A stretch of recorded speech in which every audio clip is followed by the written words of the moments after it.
Uqbah bin Amir radhiyallahu anhu qala Rasulullah sallallahu alaihi wasallam ma min muslimin yatawaddau bi fayuhsinu wudu'ah thumma yaqumu fayusalli rak'atain muqbilun alaihima biqalbihi wa wajhihi illa wajabat lahul jannah. Daripada Uqbah bin Amir radhiyallahu anhu berkata, Rasulullah SAW telah bersabda, seorang Muslim yang berwuduk dengan wuduk yang sempurna, kita kena jaga rukun-rukunnya, hak sunat-sunat. Apa perkara sunat yang perlu kita buat ketika berwuduk? Contohnya, sebelum kita berwuduk, kita kena siwak, gosok gigi, kan? Lepas tu kita buat, kita ambil, kita basuh tangan kita, kemudian kita berkumur, istinsyaq, masukkan air ke hidung, kemudian keluarkan. Kita buat semua perkara itu dengan sempurna. Kita buat 3 kali dan sebagainya, kan? Kemudian menunaikan solat 2 rakaat. Lepas daripada kita ambil wuduk tu, mungkinlah kita, tuan-tuan, kita ni disebabkan kita mudah berhadas kecil. Orang Kedah kata mudah kentut. Kedah kata lagu tu. Bahasa tuan-tuan saya tak tahulah. Bila jadi lagu tu, tuan-tuan, ambil wuduk dengan sempurna, kemudian kita solat wuduk 2 rakaat. Ini rupanya jalan untuk kita masuk syurga Allah Subhanahu wa ta'ala.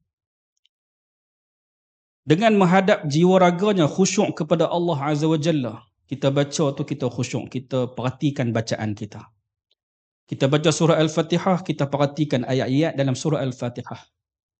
Jangan ketika mana kita baca surah Al-Fatihah, fikiran kita melayang kepada anak kita belajar kat universiti. Fikiran kita melayang kepada pasar malam. Fikiran kita melayang merata corok, jangan begitu. Baca Al-Fatihah, tumpukan perhatian kita kepada surah Al-Fatihah sahaja. Sekarang kita baca Bismillahirrahmanirrahim. Okey, ikut baca tersebut. Alhamdulillahirrabbilalamin. Kita perhatikan segala bacaan kita. Barulah dikira sebagai khusyuk. Kalau kita baca Al-Fatihah tetapi fikiran kita melayang ke tempat lain, itu tidak khusyuk namanya. Jadi kita usahalah. Bila kita solat 2 rakaat, kita kena khusyuk dalam solat tersebut, insya-Allah kepada Allah, maka wajiblah baginya syurga, tuan-tuan. Dah 2 dah amalan, tuan-tuan. Pertama, mati dalam keadaan beriman kepada Allah, tidak syirikat Allah. Yang kedua, solat sunat wuduk, tuan-tuan. Amalkan kalau boleh. InsyaAllah kalau nak syurga, boleh kita amalkan. Hadis yang ketiga, tuan-tuan. Orang yang selalu berpuasa. Oh, saya nampak gaya rajin puasa tak saya ni? Orang yang selalu berpuasa ni, tuan-tuan, maksudnya puasa sunat. Ramadan memang wajib dia puasa. Bagi wanita yang kedatangan bulan, mereka kena gantilah. Ganti lepas tu buat puasa sunat dan sebagainya. Jadi kalau kita rajin puasa sunat, Isnin, Khamis, ataupun kita berpuasa pada hari putih tanggal 13, 14 dan 15 bulan Hijrah, ataupun kita puasa pada hari ke-9 dan ke-10 pada bulan Muharram yang kita panggil sebagai hari Tasu'a dan juga hari Ashura, ataupun kita puasa 6 di bulan Syawal. Kalau kita rajin berpuasa, ataupun kita berpuasa sepanjang tahun, hari ini puasa, esok buka puasa. Kemudian lusa kita puasa lagi. Kemudian kita puasa macam Nabi Daud AS. Sehari puasa, sehari buka. Ataupun kita buat lagu tu, bermaksud kita ni mengamalkan puasa sunat. Rajin puasa sunat. Kalau kita niatkan untuk nak dapat kesihatan, niat kita sekadar itu sahajalah. Tapi kalau kita niat nak dapatkan pahala di sisi Allah Subhanahu wa ta'ala, maka kita akan dapat pahala di sisi Allah Subhanahu wa ta'ala. Oleh demikian, betulkan niat kita. Bukan semata-mata kita nakkan kesihatan itu. Betul. Bila kita puasa, rajin puasa sunat, kesihatan itu akan datang dengan sendirinya tanpa kita mengharapkan kesihatan itu. Tapi yang penting bila kita beribadah kepada Allah Ta'ala, hendaklah kita ikhlas. Kita nakkan pahala, kita nak kelebihan, kita nak mendekatkan diri kita kepada Allah Subhanahu wa ta'ala. Oleh itu, tuan-tuan, kalaulah kita bersifat demikian, rajin berpuasa. Hari ni hari Isnin. Oh, pakat makan belaka. No? An Sahl bin Sa'd radhiyallahu anhu an Nabi SAW qala fil jannati thamaniyatu abwabin fiha babun yusamma ar-rayyan la yadkhuluhu illa as-saimun. Daripada Sahal bin Sa'ad radhiyallahu anhu bahwasanya Nabi kita Muhammad SAW telah bersabda, syurga itu mempunyai 8 pintu. 8 pintu taubat, pintu solat, pintu sedekah, macam-macam pintu tuan-tuan. Kita nak masuk yang mana? Kalau kita rajin berpuasa, satu daripadanya bernama Ar-Rayyan. Ia hanya boleh dimasuki oleh orang yang rajin berpuasa. Bukan bermaksud orang yang berpuasa di bulan Ramadan, itu wajib. Siapa-siapa kena puasa. Semua orang kita kena berpuasa. Yang dapat masuk pintu Ar-Rayyan hanyalah mereka yang berpuasa di bulan Ramadan dan tambah lagi dengan puasa sunat. Yang kita sebutkan tadi. Isnin, Khamis, lepas tu hari putih setiap bulan, 6 hari bulan Syawal dan sebagainya, barulah kita dikira sebagai orang yang sentiasa mengamalkan puasa sunat, dan orang macam ni layak untuk masuk syurga Allah Ta'ala dengan pintu yang bernama Ar-Rayyan. Okay, baik. Ia hanya boleh dimasuki oleh orang yang berpuasa. Hadis yang keempat, dermawan. Dermawan ni tuan-tuan, sehari itu jangan kita lekang daripada derma. Walaupun derma kita tak banyak, tapi jangan lekang daripada derma. Pergi masjid RM1 pun tak apa. Belanjalah siapa-siapa pun, apatah lagi kalau kita masukkan dalam tabung masjid ataupun kita masukkan mana-mana pihak yang minta bantuan kepada kita. Sehari itu jangan kita lekang daripada bersedekah di jalan Allah Subhanahu wa Ta'ala. Sebab Nabi kata, walaupun kita sedekah sebahagian daripada buah tamar, bukan kata 1 biji buah tamar, sebahagian saja biji buah tamar untuk selamatkan kita daripada api neraka Allah Subhanahu wa Ta'ala. Ini bermakna tuan-tuan sekalian, sedekah itu dapat memadamkan api neraka Allah. Oleh demikian jangan kita kosong daripada kita bersedekah untuk hari ini, esok, lusa dan sebagainya. Kalau kita tak sempat nak sedekah hari ni, Allah tak ada sedekah, tak apa, esok kita gandakan lagi sedekah kita. Jadi begitulah, sedekah tu dapat selamatkan kita. Selamatkan kita daripada apa? Daripada api neraka Allah Subhanahu wa Ta'ala. An Aisyah radhiyallahu anha qalat, qala an-nabiy sallallahu alaihi wasallam, al-jannatu darul askhiya. Daripada Siti Aisyah radhiyallahu anha, bahwasanya Rasulullah SAW telah bersabda, syurga adalah istana bagi para dermawan. Tadi kita kata solat duha, solat wuduk, kemudian kita berpuasa, kemudian kita dermawan pula. Buatlah semua ni tuan-tuan, insya-Allah. Dengan kita buat, kita sibukkan diri kita untuk kita beramal ibadah. Semoga kita tidaklah hidup dalam keadaan sia-sia. Semoga kita terhindar daripada perbuatan sia-sia, cakap sia-sia, perbuatan sia-sia, sembang yang sia-sia dan sebagainya.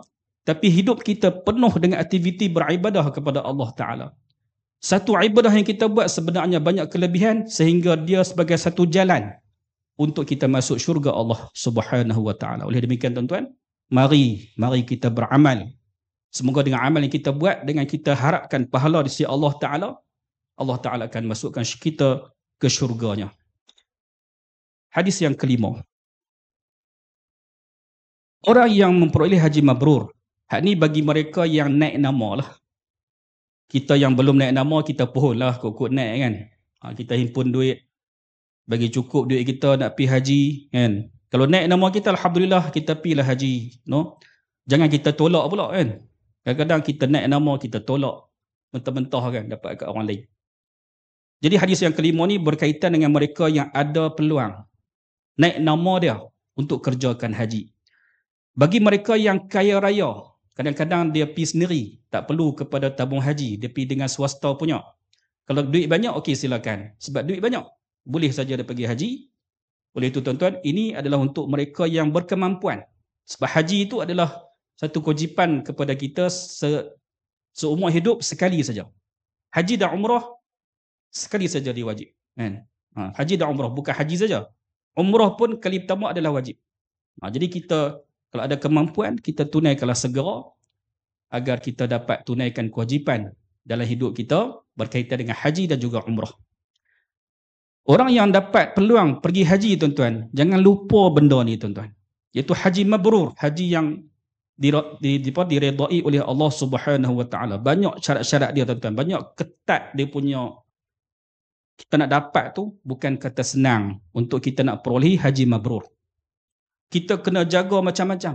Jangan kita melanggar perintah Allah Subhanahu Wa Taala. Jangan kita memandang benda yang haram. Jangan kita cakap benda yang haram. Jangan kita buat benda haram. Kita pergi sana tu, kenapa kita tak penuhkan aktiviti kita di sana dengan beribadah semata-mata kepada Allah Subhanahu Wa Taala? Kenapa kita tidak penuhkan hari kita dengan kita baca Al-Quran, dengan kita solat sunat yang banyak, dengan kita beriktikaf di masjid? Kenapa kita tak buat begitu kalau kita diberikan peluang untuk pergi haji, tuan-tuan? Kalau tuan-tuan dapat peluang pergi haji dalam daurah kita ni, tuan-tuan, mungkin dalam kalangan kita ada peluang itu, gunakan peluang terbaik ini untuk tuan-tuan dapatkan haji mabrur. Apa caranya? Begitulah, tuan-tuan, hindarkan diri daripada perbuatan sia-sia, percakapan yang sia-sia. Penuhkan dengan aktiviti yang bermanfaat seperti membaca Al-Quran, solat sunat yang banyak, berzikir kepada Allah Subhanahu Wa Taala, sehingga kan kita lupa nak sembang dengan kawan. Biar api, tak apa. Kita main sini ni bukan nak sembang pun. Kita balik Malaysia kita sembang. Ni dok dekat Malaysia sembang. Sembang pasal artis, Fatah Amin kahwin ke tak lagi. Lepas tu pergi Mekah Mukarramah duk sembang juga benda yang sama. Nak buat apa? Pergi sana beribadah dekat Allah, balik Malaysia sambung balik sembang. Baru okey, kan? Sebab apa? Sebab kita nak haji yang mabrur. An Jabirin radhiyallahu anhu qala qala Rasulullah sallallahu alaihi wasallam hajjun mabrurun laysa lahu jazaa'un illa al-jannah. Daripada Jabir bin Abdullah radhiyallahu anhu bahwasanya Nabi kita Muhammad sallallahu alaihi wasallam telah bersabda. Nabi kata apa? Haji yang mabrur, bukan mabrur nah. Ada orang kata mabrur nah. Haji yang mabrur tidak ada balasan baginya selain daripada syurga. Oleh itu, tuan-tuan, dapat peluang pergi sana. Niat tu nak beribadah dekat Allah Taala saja. Baca Quran banyak-banyak, habis satu juzuk, habis satu Al-Quran. 3 hari boleh habis insya-Allah kalau kita pulun betul-betul. Umrah buat banyak kali pun tak apa. Sebelum kita nak tunaikan haji, sebelum sampai tarikh untuk haji tu, kita buat umrah banyak-banyak pun tak apa. Kan? Beribadahlah bersungguh-sungguh. Waktu 1/3 malam kita bangun untuk berzikir kepada Allah dan kita solat qiyamul lail dan sebagainya. Buatlah segala ibadah dekat Allah dekat sana. Sebab apa? Sebab bila kita buat ibadah dekat sana, pahalanya berganda-ganda, tuan-tuan. Dia tak sama macam di Malaysia. I'tikaf di Masjidil Haram, pahala yang kita akan dapat ratus ribu kali ganda, tuan-tuan. Rugi kalau kita duduk sana, duduk tidur dekat hotel, sebab hotel sedap. Kan? Aircon apa semua. Dia tidurlah hotel. Lepas tu bangkit-bangkit tu orang kata, jom kita balik Malaysia dah. Balik Malaysia dah pun. No? Tak ada nak ibadah dekat Allah Ta'ala. Tak mau lagu tu, tuan-tuan. Biarlah kita duduk sana, banyakkan diri kita bukan di hotel, banyakkan berada di Masjidil Haram untuk kita beriktikaf, beribadah kepada Allah, solat sunat banyak-banyak, berselawat ke atas Nabi kita Muhammad SAW dan sebagainya, agar kita beroleh haji mabrur. Apa Nabi kata? Orang yang dapat haji mabrur, balasannya tidak lain tidak bukan adalah syurga. Itulah cara kita nak dapat syurga Allah Subhanahu Wa Ta'ala. Ke tanda kita dapat haji mabrur, balik Malaysia, ada perubahan. Tak ada perubahan, haji mabrur lah. No? Hadis 6. Berdoa selepas wuduk. An Umar bin Khattab radhiyallahu anhu qala qala Rasulullah sallallahu alaihi wasallam ma minkum min ahadin yatawaddau fayuballighu aw fayusbighu alwudu'a thumma yaqul ashhadu an la ilaha illallah wa ashhadu anna Muhammadan 'abduhu wa rasuluh illa futihat lahu abwabul jannah ats-tsamaniyatu yadkhulu min ayyiha syaa. Daripada Umar bin Al-Khattab radhiyallahu anhu bahwasanya Nabi kita Muhammad SAW telah bersabda, sesiapa daripada kalangan kamu yang berwuduk dan menyempurnakan wuduknya lalu membaca. Tadi tuan-tuan kita baca hadis, lepas wuduk kita solat sunat wuduk. Sekarang ni lepas kita ambil wuduk, kita berdoa kepada Allah Ta'ala. Hak ni pun antara cara untuk kita dapat syurga Allah Subhanahu Wa Ta'ala.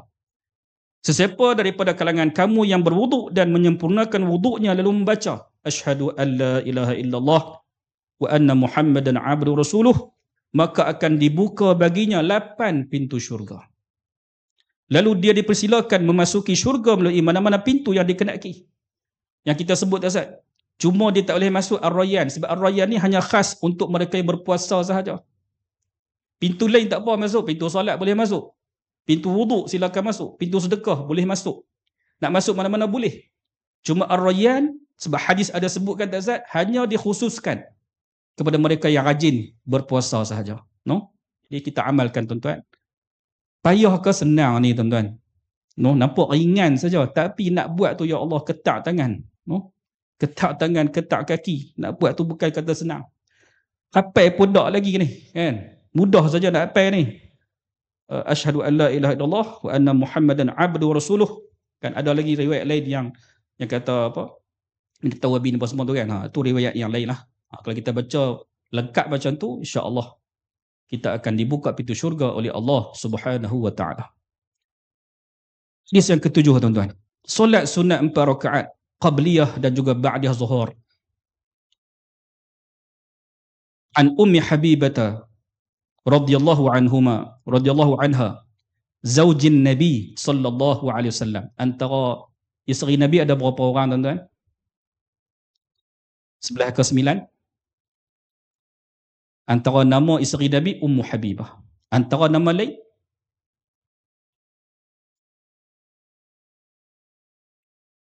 Siti Khadijah, Siti Aisyah, Hafsah. Okay. Ummu Salamah. Kena ingat tuan-tuan. Kalau kita tanda kita sayang dekat Nabi kita Muhammad SAW, isteri baginda pun kita kena ingat nama-nama mereka. Sebab mereka ni dikira sebagai ummahatul mu'minin, mak kita belaka tuan-tuan. Antara isteri Nabi ialah Ummu Habibah. Qalat sami'tu Rasulullah sallallahu alaihi wasallam qala man hafaza ala arba'i raka'atin qabla az-zuhri wa arba'in ba'daha harramahu Allah 'ala an-nar. Daripada Ummu Habibah radhiyallahu anha, Rasulullah SAW telah bersabda, sesiapa yang melazimi solat sunat 4 rakaat qabliyah dan 4 rakaat ba'diyah zuhur. Tuan-tuan duduk biasa buat qabliyah lohor ni, orang Kedah kata lohor lah. Qabliyah zuhur biasa yang kita duk buat 2 rakaat kan. Dalam hadis ni kita kena tambah lagi jadi 4 rakaat. Ba'diyah tu sebelum ni kita buat 2 rakaat. Kalau rajin tambah lagi jadi 4 rakaat. Sebelum 4 rakaat, selepas 4 rakaat. Rakaat berapa salam? 2 salam. Sebab 2 rakaat 2 rakaat. 2 rakaat 1 salam. Jadi bila 4 rakaat 2 salam. Ya.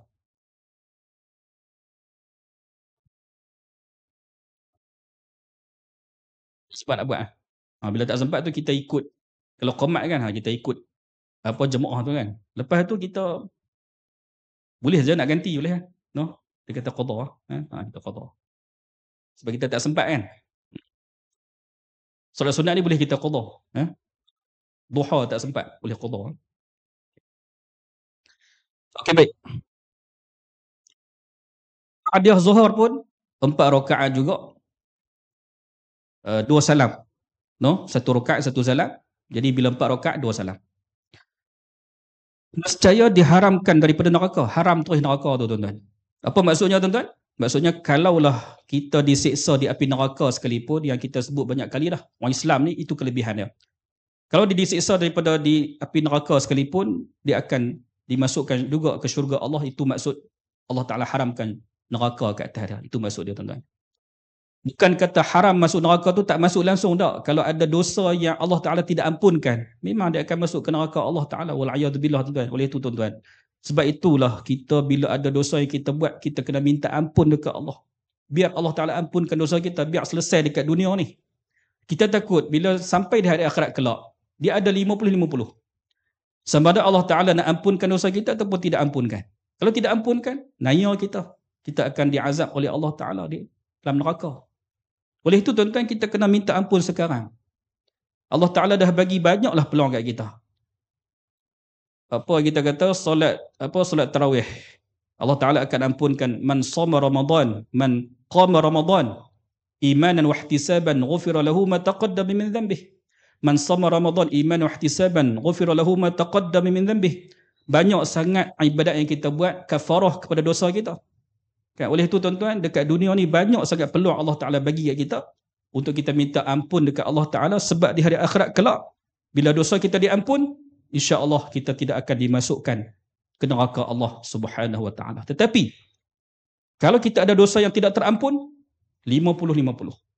Mungkin Allah Ta'ala ampunkan, kita selamat. Tapi kalau tidak diampunkan, kita tidak akan selamat. Jadi baiklah dosa yang kita buat itu minta ampun siap-siap dekat dunia ni sebelum kita menemui Allah Subhanahu Wa Ta'ala. Okay, hadis yang ke-8. Membaca ayat kursi dan surah Al-Ikhlas setelah solat, tuan-tuan. Ini dalilnya, no? Lepas kita sembahyang subuh ke, sembahyang zuhur ke, sembahyang asar ke, sembahyang maghrib ke, sembahyang isyak dan sebagainya, jangan kita terus bangkit daripada sembahyang tu, melainkan kita baca lu zikir kepada Allah Subhanahu Wa Ta'ala. Antaranya kita baca yang tak boleh kita tinggal ialah kita baca ayat kursi. Lepas kita sembahyang tu, jangan kita lupa baca ayat kursi. Demikian juga jangan kita lupa baca surah Al-Ikhlas lepas kita sembahyang tu. Ini kelebihan dia, tuan-tuan. An Abi Umamah radhiyallahu anhu qala Rasulullah sallallahu alaihi wasallam, man qara'a ayatal kursi dubura kulli salatin maktubatin lam yamna'hu min dukhulil jannati illa al-maut. Zada Muhammad bin Ibrahim fi hadithih wa qul huwallahu ahad. Baca sampai habis lah. Bukan qul huwallahu ahad saja. Ni dia nak abang kata nama surah, kan? Kita baca sampai habis. Oleh demikian tuan-tuan, lepas sembahyang ni, sebab kita dah baca hadis ini, maka kita amalkan. Kita amalkan lepas sembahyang, jangan kita tinggal baca ayat kursi. Sibuk macam mana pun, anak duk keluar, mak jom pergi pasar raya. Duk keluar lagu mana pun kita ni, lepas kita sembahyang tu, abang dekat dia, Sat, mak nak baca ayat kursi ke Sat? Abang lagu tu kat dia. Ataupun lelaki duk keluar, Minah, cepat lagi Minah, kan? Lelaki dia tak baca, bini dia rajin baca, kan? Sat nak baca ayat kursi ke Sat? Baca apa? Panjang sangat, kan? Lelaki dia beletak, kan? Tak apa, baca apilah. Biar dia tunggu, tak apalah. Bukan dosa apa, kan? Tunggu Ustaz, lepas tu kita pergi sekali dengan dia. Jadi jangan kita lupa baca ayat kursi dan juga surah Al-Ikhlas. Apa kelebihannya? Siapa membaca ayat kursi setelah setiap kali solat fardu, subuh, lohor, apa semua tu, nescaya tiada yang dapat menghalangnya daripada masuk syurga kecuali mati. Oleh itu tuan-tuan, pasal apa kita tak dapat masuk syurga ni? Sebab kita tak mati lagi. Seakan-akan macam bila kita mati tu terus masuk syurga Allah Ta'ala. Itu maksud daripada hadis. Pasal apa kita tak masuk lagi? Kita dah baca ayat kursi, surah Al-Ikhlas lepas kita sembahyang, kan? Pasal apa tak masuk lagi ni? Sebab kita tak mati lagi. Jadi apa yang menghalang kita masuk syurga? Kematian. Dah tak mati lagi, macam mana nak masuk? Oleh itu tuan-tuan, bila kita mati esok ni, kadang-kadang dia macam memberikan kita isyarat. Seakan-akan kalau kita baca tu, mati tu masuk syurga tu. Itu maksud daripada hadis Nabi kita Muhammad SAW. Dalam riwayat lain, membaca ayat kursi dan surah Al-Ikhlas kena baca, tuan-tuan. Jangan lupa kelebihan cukup besar. Ayah ke? Senang, kan? Hafal, kan? Ayat kursi. Takkan ayat kursi tak hafal kot. Ayat ni lah kita kalau takut kat hantu, baca ni lah. Dah tak hafal tu yang hantu duk main. Hadis ke-9. Sentiasa menunaikan solat duha. Duha ni. Tak sat tuan-tuan buat ke tidak? Jangan cerita kat saya dah. Kena ikhlas. Orang cerita tu dia tak ikhlas tu, kan? Oh, saya buat Ustaz, angkat tangan pula. Oh, dia, noh. Terus duk abang. Sebab ni benda sunat. Benda sunat ni kita buat kita dengan Allah Taala saja, ha? Okey, baik. An Abi Hurairah radhiyallahu anhu 'anil Nabi sallallahu alaihi wasallam qala, "Inna fil jannati baban." Sebab tu saya kata tuan-tuan, syurga ni tuan-tuan, dia ada 8 pintu. Pintu solat. Ni antaranya lah pintu solat, pintu duha kan. Pintu sedekah, pintu taubat, pintu jihad. Macam pintu tuan-tuan. Inna fil jannati baban, satu pintu. Yuqalu lahu ad-duha. Macam kalau puasa, yuqalu lahu ar-rayyan kan. Ni ad-duha. فإذا كان يوم القيامة نادى مناد أين الذين كانوا يديمون على صلاة الضحى هذا بابكم فادخلوه برحمة الله. Daripada Abu Hurairah radhiyallahu anhu, bahwasanya Nabi kita Muhammad SAW telah bersabda, sesungguhnya dalam syurga itu terdapat sebuah pintu yang dikenali sebagai ad-duha.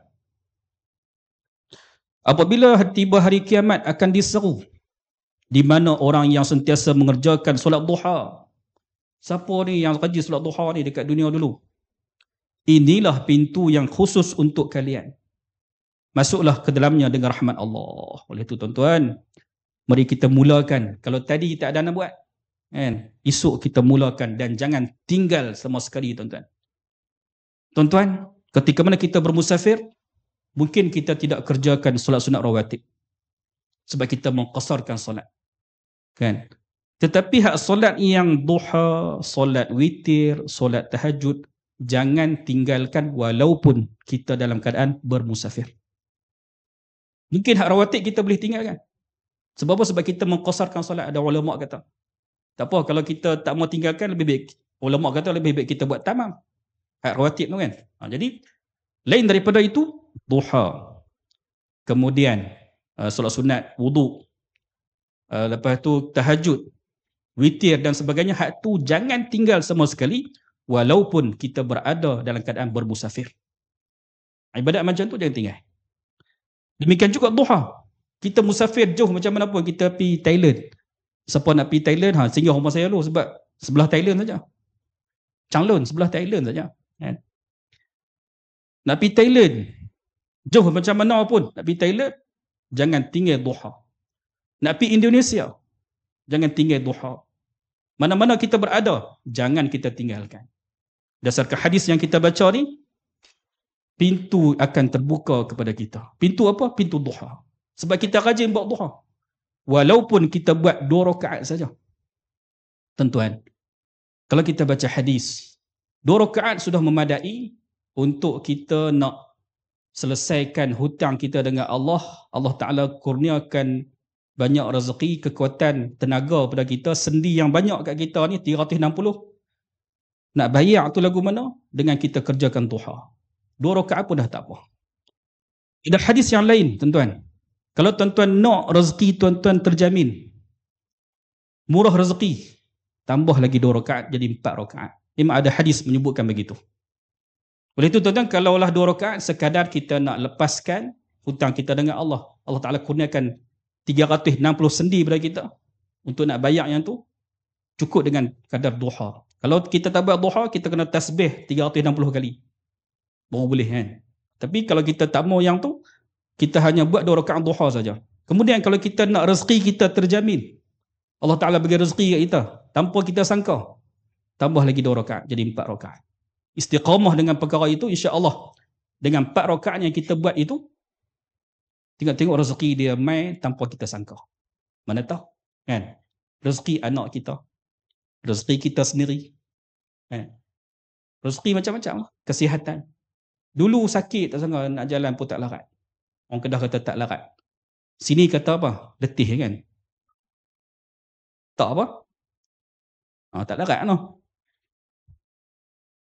Kan, tak larat. Tapi bila kita buat duha, mana tahu Allah Ta'ala berikan kesihatan pada kita. Dulu kan, bongkok jalan kan.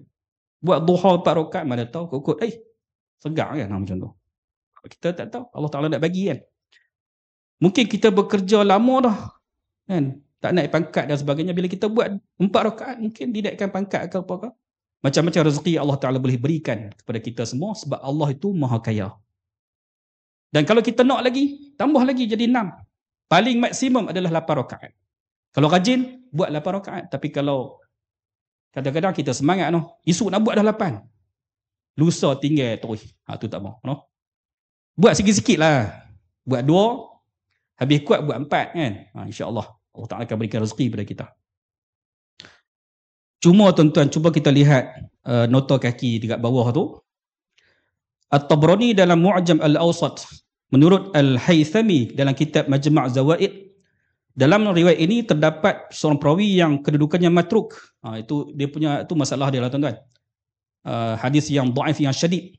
Bila syadid ni kadang-kadang kebanyakan ulama dia tak pakai lah hadis yang macam ni kan. Cuma kelebihan itu ada disebutkan pada hadis yang lain. Bukan hadis ini saja. Kelebihan solat duha ni, hadis yang lain pun Nabi ada sebut. Bukan yang ni saja. Oleh demikian, kalau kita buat yang macam saya sebut tadi ni, 2 rakaat, 4 rakaat, memang ada hadis yang menyebutkan hal yang demikian. Hadis yang berstatus bukan dhaif tetapi hasan dan sebagainya. Okey, baik. Hadis yang ke-10. InsyaAllah sempat kono. Baru ke-3 tuan-tuan. Jom lagi perjalanan ni tuan-tuan. Wanita lagi Wanita ni banyak peluang daripada masuk syurga Allah Ta'ala ni. Masuk neraka pun banyak kat sana. Hadis yang ke-10. Wanita yang taat kepada Allah dan suaminya. Mudah masuk syurga tuan-tuan. Hak lelaki syok. Apa kena dengar kan?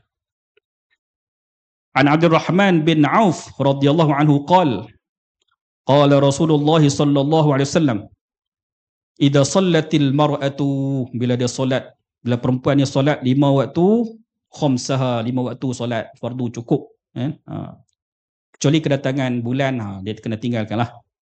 Wa shamat syahraha, berpuasa di bulan Ramadan. Wa hafizat farjaha, jaga jaga faraj. Wa ta'at zawjaha, taat kepada suami dia. Suami dia suruh dia buat benda ma'ruf, taatlah pada suami.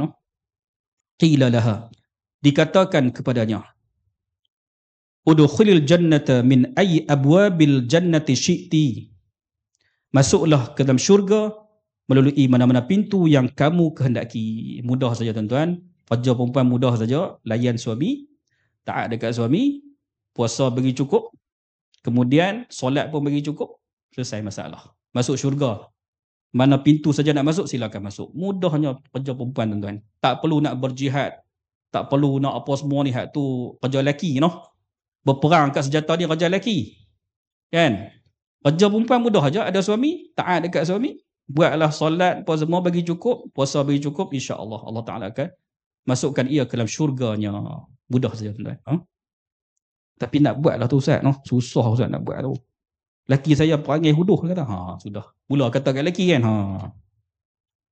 Okey, baik. Hadis yang ke-11. Penderma untuk membina masjid. Ya tuan-tuan, kita tak mampu nak bina masjid seorang-seorang. Masjid sekarang ni harga dia jutaan ringgit. Kalau seorang-seorang kita tak mampu nak bina sebuah masjid.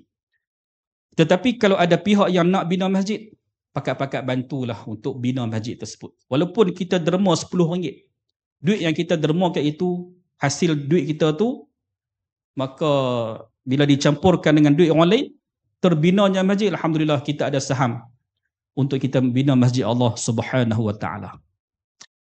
Ataupun kita ni tukang kutip duit. Tuan-tuan sekalian, saya ada tabung, mai pakat bulan tabung ni, sebab kita akan himpunkan duit nak bina masjid. Kadang-kadang dia tak derma apa pun, tapi dia cuma tukang minta duit dekat orang ramai untuk dibina masjid. Itu pun akan dapat saham juga tuan-tuan.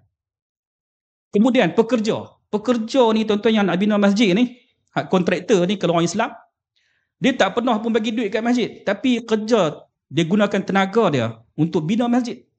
Dia pun akan dapat saham juga tuan-tuan. Kita bagi duit dapat saham, orang yang himpun duit dapat saham, orang yang bekerja kontraktor dapat saham, semua dapat saham tuan-tuan. Sebab apa? Sebab kih bina sebuah masjid. Kalaulah kita semua ada semangat begitu tuan-tuan, sudah tentulah banyak masjid akan dibina di Negeri Sembilan ni tuan-tuan. Sebab kita ada semangat yang sangat teguh. Sebab apa? Sebab Nabi kata apa? An Uthman bin Affan radhiyallahu anhu qala an-nabiy sallallahu alaihi wasallam man bana masjidan yabtaghi bihi wajha Allah banallahu lahu mithlahu fil jannah. Daripada Uthman bin Affan radhiyallahu anhu berkata, Rasulullah sallallahu alaihi wasallam telah bersabda, sesiapa membina masjid demi mencari keredaan Allah Azza wa Jalla. Bina masjid sebab apa? Sebab nak suruh orang ibadat dekat Allah Ta'ala. Nescaya Allah Azza wa Jalla akan membina sebuah rumah sepertinya di syurga. Kita dapat rumah dekat syurga, tuan-tuan. No? Bila ada rumah kat syurga, takkanlah kita nak duduk dalam neraka kot. Rumah kita ada kat syurga. Sudah tentu isyaratnya apa? Allah Ta'ala nak bagi isyarat kita apa ni? Nabi nak berhabang kat kita apa ni, tuan-tuan? Isyaratnya ialah bila rumah kita ada kat syurga, takkanlah kita ada dalam neraka. InsyaAllah itulah rumah kita yang bakal kita duduk dekat syurga nanti, hasil daripada kita niat nak derma kepada masjid untuk pembinaan sebuah masjid. Marilah sama-sama kita jayakan benda itu agar nanti di hari akhirat kelak rumah kita sudah tersedia di hari akhirat kelak. Di mana? Di syurga Allah Subhanahu wa Ta'ala. Hadis yang ke-12. Yang sentiasa berjemaah di masjid. Ni bagi orang lelaki lah. Orang lelaki bila solat berjemaah di masjid, dia akan dapat 27 darjat. Satu riwayat mengatakan 25 darjat. Okey, baik. Perempuan pula macam mana? Kalaulah mereka pun nak pergi ke masjid untuk solat berjemaah, mereka juga akan diberikan 25 darjat. 27 darjat. Kalau mereka solat seorang diri dekat rumah, maka itu adalah afdal bagi wanita. Pahala banyak mana itu kita tak tahu. Bila agama kata afdal, elok mereka solat dekat rumah. Sebab apa? Sebab darjat banyak mana pun agama Allah Ta'ala boleh berikan kepada mereka. Jangan kata, oh kalau macam tu kami solat kat rumah tak dapat 27 darjat lah. Tak. Disebabkan kita menghindarkan diri kita daripada fitnah. Katakan kita pergi masjid, boleh menimbulkan fitnah ke apa ke, kan?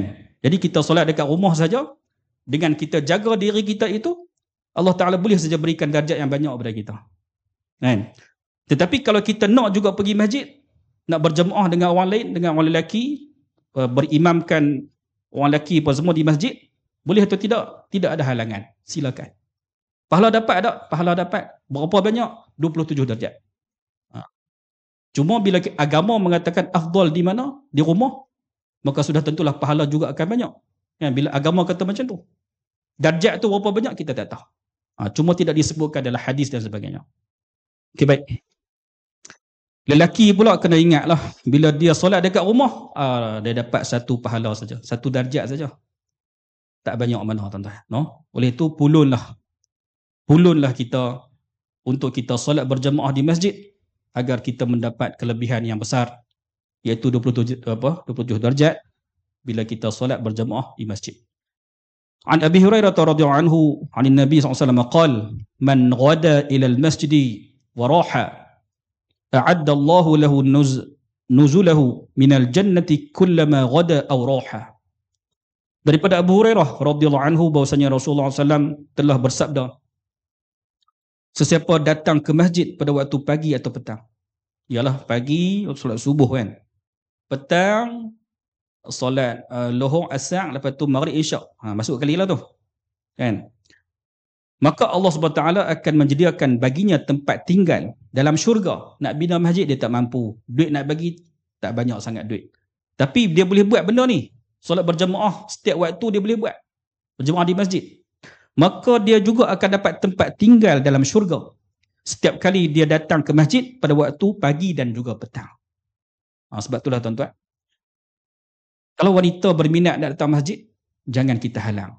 Jangan kata, oh jangan main masjid, tak boleh, tak baik. Oh, tak, bukan. Bila wanita nak datang masjid, dia nak belajar ilmu agama dan sebagainya, jangan kita halang mereka untuk mereka datang ke masjid. Mereka dibenarkan, tak ada masalah. Apatah lagi kita dekat Malaysia ni, tuan-tuan, fitnah tu saya rasa tak apa nak ada sangat kan? Sebab kita dah terbuka kan. Kita pergi pasaraya ada lelaki perempuan. Kalaulah kita kata pergi masjid ada fitnah, kenapa pergi pasaraya yang ada lelaki perempuan tidak fitnah? Kan? Maksudnya fitnah itu bukan satu benda yang yang kita kata yang bahayalah pada zaman kita hari ni, sebab kita dah macam terbuka. Dah berlaku percampuran sosial antara lelaki dan juga wanita di banyak tempat. Pasar raya, di tempat kerja dan sebagainya. Dalam ni pun bercampur kan, no? Kan? Jadi kita dah biasa benda tersebut. Kalau kita pergi masjid, mungkin tidak ada masalah. Sebab zaman dahulu kala, memang wanita tu berada di rumah saja. Pada di rumah, taat dekat suami, tu kerja dia apa. Nak jumpa di pasar raya susah. Nak jumpa di masjid tu okey, bolehlah, kan? Tapi nak jumpa di tempat lain mungkin susah. Payah nak jumpa, kan? Zaman kita dah berubah. Di mana segala tempat ada saja lelaki dan juga wanita. Oleh demikian tuan-tuan, kalaulah wanita nak datang masjid, silakan. Pahala dapat banyak tak? Banyak. Sebab apa? Sebab berjemaah. Berjemaah ni Nabi kata dapat 27 darjat. Okey. Dalam hadis yang kita baca ni, dapat dah rumah di syurga tu? Ya, dapat. Siapa-siapa dekat sini, tak kira lelaki ke perempuan, no? Okay, baik. Hadis ke-13. Yang suka membersihkan masjid. Nampak masjid kotor, kita pun ambil sapu sampah, kan?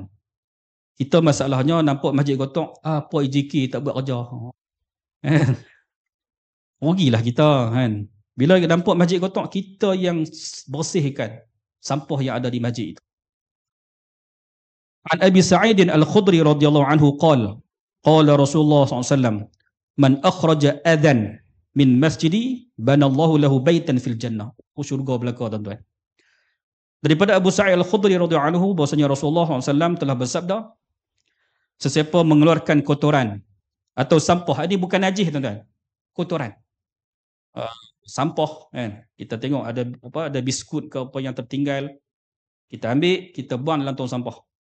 Ataupun ada kertas kosong yang jatuh apa semua, kita ambil, kita cuci dan kita buang tong sampah. Ataupun nampak najis, tak cicak, kita ambil, kita sapu, okey, kita buang tong sampah, kan? Kita buat lagu tu, bersihkan masjid. Jangan duk salahkan AJK masjid.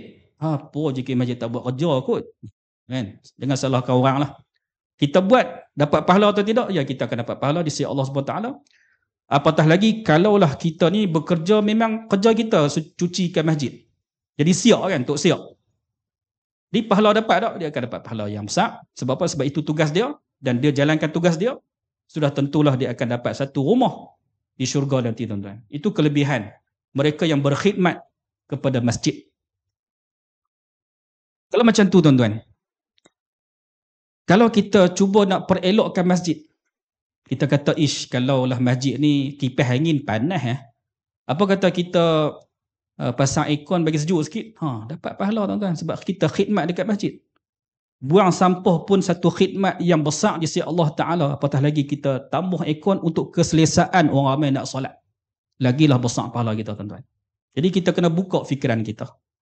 Masjid ni, apa saja yang kita buat untuk kemaslahatan masjid, untuk orang ramai, insya-Allah Allah Ta'ala akan berikan pahala yang besar, no? Di sisinya, dan kita akan dapat kelebihan yang besar di hari akhirat kelak, tuan-tuan. Sesiapa mengeluarkan kotoran atau sampah daripada masjid, nescaya Allah Azza wa Jalla akan membina untuknya sebuah rumah dalam syurga, tuan-tuan. Allah, hari ni petang ni, tuan-tuan, syurga belaka, tuan-tuan. Mayang duha dapat syurga, ambil wuduk pun dapat syurga bila berdoa lepas pada tu. Lepas kita berwuduk, kita solat 2 rakaat duha, 2 rakaat wuduk, dapat syurga. Berpuasa, rajin puasa, dapat syurga. Macam-macam syurga boleh kita dapat ni, tuan-tuan. No, oleh itu, hak petang ni benda yang perlu kita amalkan untuk kita mendapatkan syurga Allah Subhanahu Wa Taala. Sesi pagi, benda yang perlu kita tinggalkan untuk kita menghindarkan diri kita daripada neraka Allah Subhanahu Wa Taala. Hadis yang ke-14. Bilal muazzin, ni untuk lelaki saja, perempuan jangan tersuruh buat. Lagi pergi masjid, Allahu Akbar, kan? Jenuh. Tok Bilal lari habis, kan? Bilal muazzin yang selalu mengumandangkan azan. Jangan kita takut, tuan-tuan. Terutamanya bagi mereka yang suara sedap. No, suara sedap, okey, silakan. Azan di masjid. Tapi kalau kita rasa suara macam tak sedap, tak apalah. Tangguhkan Zat. Berlatih dulu bagi sedap. An Thauban radhiyallahu anhu maula Rasulullah SAW qala Rasulullah SAW, man hafaza 'ala al-adhani sanatan awjaba Allahu lahu al-jannah. Tu dia tuan-tuan, kelebihan dia cukup besar. Pasal apa Bilal, pasal apa muazzin pada zaman Nabi kita Muhammad SAW hanyalah yang terkenal 2 orang saja. Sebab suara depa nyaring. Suara depa tinggi. Sebab itulah kita kata antara seeloknya bagi mereka yang suara tinggi, suara sedap, silakan untuk jadi muazzin. Bagi kita yang suara rendah kan, suara pun tak sedap kan. Maka taklah digalakkan sangatlah. Takut bila kita azan tu orang pakat lari kan. Apa ni kan? Dia teriak ke apa ni? Jenuh kita kan. Jadi biarlah orang tu suara sedap. Bila sedap tu orang dengar tu rasa macam nak mai datang ke masjid kan. Daripada Sauban radhiyallahu anhu khadam Rasulullah SAW bahawa Rasulullah SAW telah bersabda, sesiapa berterusan melongkan azan selama setahun. Setahun tu tuan. Istiqamah sampai setahun.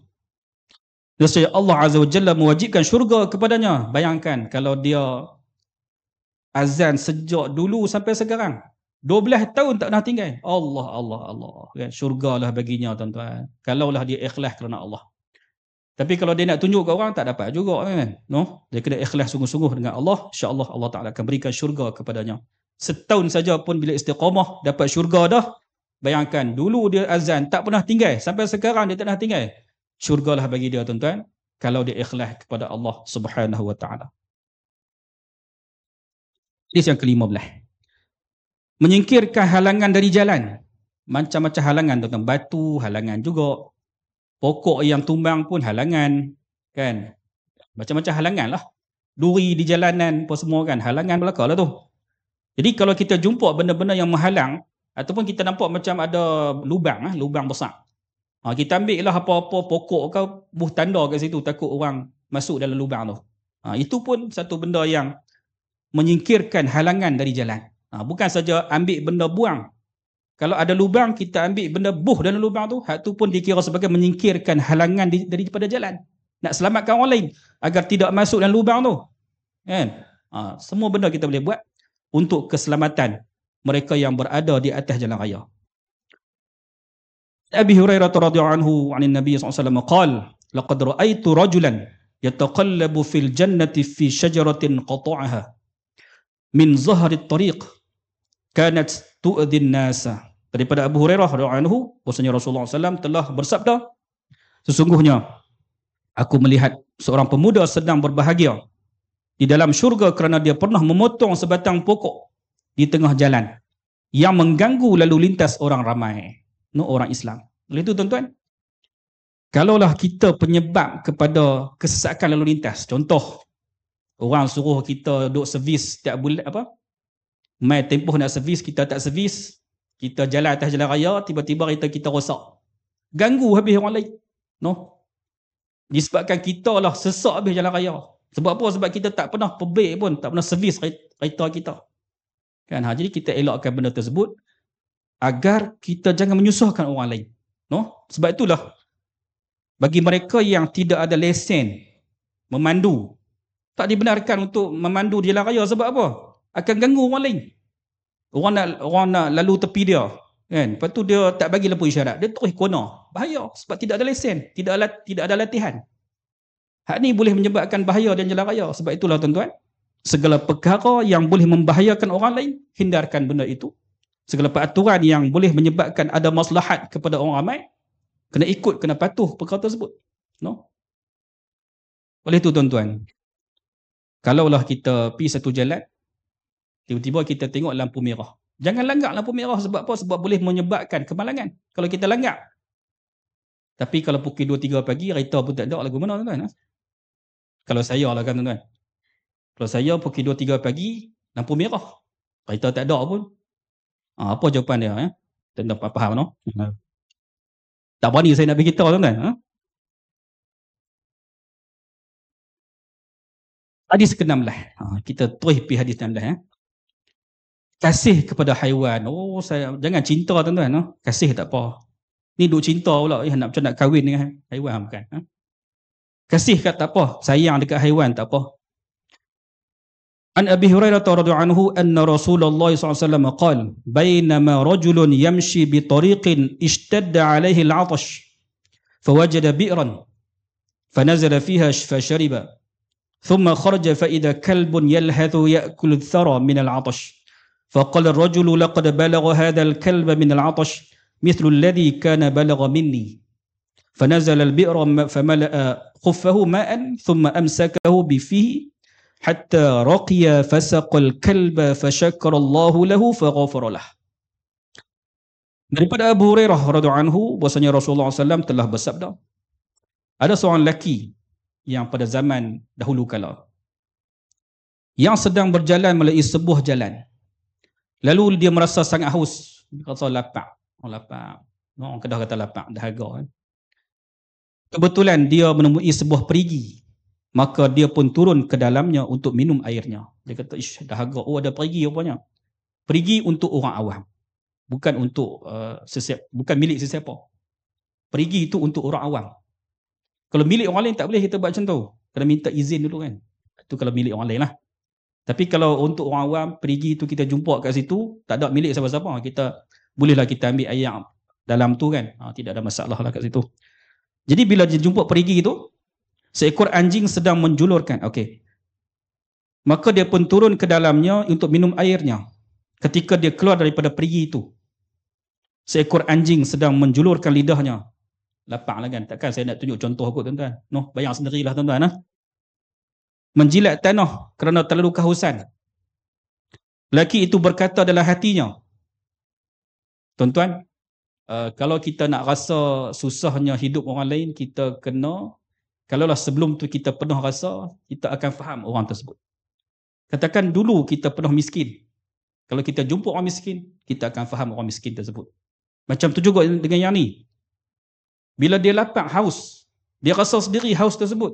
Dia tengok anjing haus, dia pun rasa, kalaulah aku haus, sudah tentulah binatang itu haus juga macam aku tadi. Nampak tak tuan-tuan? Lalu berkata ia dalam hatinya, pasti anjing ini juga kehausan seperti mana aku kehausan sebentar tadi. Itulah begitulah kita tuan-tuan. Jadi kalau kita tak dapat nak merasai, sebab itulah kita disunatkan, disyariatkan berpuasa sunat banyak kali. Sebab apa? Sebab kita dapat merasai keperitan haus itu, dahaga itu. Barulah kita faham betapa periknya orang miskin merasai tidak ada makanan, tidak ada minuman. Baru kita dapat rasa. Tapi kalau kita tak pernah berpuasa, kita tidak akan dapat rasa kesusahan orang lain. Macam ni tuan-tuan. Bila dia haus, dia dapat rasa. Walaupun anjing di depan dia, tapi dia dapat rasa benda tersebut. Sebab dia pernah alami benda tu. Maka dia pun turun sekali lagi ke dalam perigi untuk mencedok air menggunakan kasutnya. Lalu dibawa keluar untuk memberi minum anjing yang kehausan itu. Maka Allah Azza wa Jalla sangat menyukai perbuatan lelaki itu, dan Allah Azza wa Jalla ampuni dosa-dosanya. Dalam hadis tuan-tuan, dia sebut perkataan fasyakarallah. Apa maksud Allah Ta'ala bersyukur? Maksudnya Allah Ta'ala berikan balasan yang besar dekat lelaki itu. Itu maksud Allah Ta'ala bersyukur. Kalau Allah Ta'ala syukur dekat kita, apa maksud? Allah Ta'ala akan berikan balasan yang besar walaupun kita buat ibadat sikit saja. Sekadar solat duha saja. Sekadar solat wuduk, lepas kita ambil wuduk, kita buat solat sunat wuduk. Tetapi Allah Ta'ala berikan kita syurga. Maksudnya, Allah Ta'ala bersyukur kepada kita. Allah Ta'ala berikan amalan kita sikit saja, tapi dia balas tu sangat dahsyat. Syurga yang Allah Ta'ala akan berikan kepada kita. Macam kawan ni tuan-tuan, fasyakarallah. Dia buat satu benda yang di mana dia memberikan minuman kepada binatang yang haus. Maka Allah Ta'ala berikan balasan yang besar dekat dia. Apa balasan dia? Syurga Allah Subhanahu wa Ta'ala, tuan-tuan. Itu maksud fasyakarallah. Bukan bermaksud Allah Ta'ala berterima kasih, bukan lagu tu. Bila Allah ni syukur, maksudnya Allah Ta'ala berikan balasan besar walaupun amalan kita adalah kecil nilai dia. Itu maksud syukur bagi Allah SWT. Hadis ke-17. Pengasuh anak yatim. Anak yatim ni yang kita bagi tahu tadi adalah kanak-kanak yang belum balik lagi dan kematian seorang ayah. Dia masih ada ibu atau tidak? Dia masih ada ibu. Barulah kita namakan dia sebagai anak yatim. Tetapi kalaulah kedua-duanya mati, meninggal dunia, ayah meninggal, ibu pun meninggal, maka kita namakan dia sebagai yatim piatu. Ini cerita dia anak yatim. Anak yang kematian ayah seorang dia saja. Kan? Mak dia masih ada. An Sahli bin Sa'din radhiyallahu anhu qala qala Rasulullah sallallahu alaihi wasallam anna wa kafilul yatimi fil jannati kahataini wa asyara bi usbu'aihi ya'ni as-sababata wal wusta. Nah, dua-dua ni. As-sababata wal wusta. Aku dan pengasuh anak yatim. Daripada Sahal bin Sa'ad radhiyallahu anhu bahwasanya Rasulullah SAW telah bersabda, aku dan pengasuh anak yatim bersama-sama dalam syurga seperti ini. Kahatai ini, kan Nabi kata ni, dua jari ni, rapat sangat tu nak ahbab kata. Lalu baginda SAW menunjukkan jari telunjuk dan jari tengahnya. Jari telunjuk dan jari tengah. No? Jangan jari tengah saja. Ni dua-dua ni. Nak ahbab kata rapat. No? Rapat. Dekat dengan Nabi kita Muhammad SAW. Ada seorang sahabat minta apa, bagi tahu dekat Nabi. Nabi kata kat dia, mintalah apa saja. Sahabat tu kata, ya wahai Nabi, saya nak duduk dekat kamu. Nabi kata, boleh nak duduk kat saya di hari akhirat kelak, tapi kamu kena rajin solat. Rajin semayang. InsyaAllah aku akan bantu hang, minta dekat Allah untuk hang duduk dekat dengan aku. Itu juga salah satu cara untuk kita nak duduk dekat dengan Nabi kita Muhammad SAW, dengan cara kita rajin semayang. Dan salah satu cara lagi ialah kita jaga anak yatim. Bukan senang tuan-tuan. Budak-budak yang tidak ada ayah ni, dia nakal lain macam tuan-tuan. Jangan duk anggap kata, oh solehnya budak anak yatim ni. Bukan. Bukan. Anak yatim kita kena faham, dia nakal tu lain macam tuan-tuan. Sampai kita hilang sabar. Sebab tu Nabi kata, kalau kita sanggup jaga anak yatim yang kehilangan ayah, yang tidak ada tempat bergantung, hanya ibunya saja, mak dia pun nak jaga pun bukan kata senang tu, nak jaga anak tu kan. Kalau kita sanggup jaga anak tersebut dengan penuh kasih sayang bagi pendidikan dekat dia, bersabar dengan tingkah laku dia, itulah Nabi kata, orang yang macam tu akan dekat dengan aku di hari akhirat kelak. Seperti dua jari ni, betapa rapatnya dia dengan aku di hari akhirat kelak. Nabi duduk dekat mana tuan-tuan? Syurga yang macam mana? Syurga Firdaus. Rupanya orang yang jaga anak yatim ni akan berada di syurga Firdaus insya-Allah. Besar pahala dia tuan-tuan, no? Hadis ke-18. Memberi makan orang yang lapar dan dahaga. Saya pun dah.